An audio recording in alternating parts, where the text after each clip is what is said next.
WhatsApp चलेगा अब internet के बगैर भी, लेकिन कैसे? व्हाट्सएप इंतजामिया की जानिब से सार्फिन की सहूलत के लिए मुख्तलिफ फीचर्स मुतारिफ कराने का सिलसिला जारी है। इस बार इंटरनेट के बगैर व्हाट्सएप के इस्तेमाल से मुतालिक दिलचस्प खबर सामने आई है। गैर मुल्की खबरसां इदारे की रिपोर्ट के मुताबिक व्हाट्सएप में आईफोन के एयर ड्रॉप जैसे फीचर का इजाफा किया जा रहा है। याद रहे कि इस फीचर को सबसे पहले रवां साल अप्रैल में व्हाट्सएप के एंड्रॉइड बीटा वर्जन में देखा गया था। अब इसकी आजमाइश iOS बीटा वर्जन में शुरू की गई है और इसका नाम नियर बाय शेयर रखा गया है।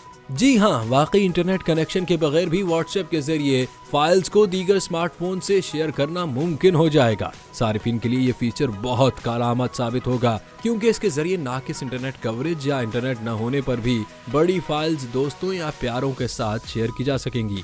अलबत्ता एंड्रॉइड के मुकाबले आईफोन्स में ये फीचर जरा मुख्तलिफ अंदाज से काम करेगा।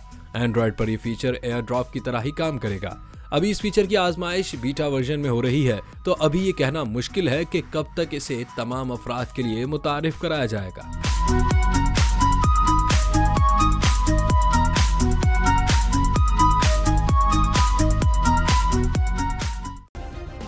सब्सक्राइब करें और बेल दबाएं ताकि कोई खबर रह न जाए।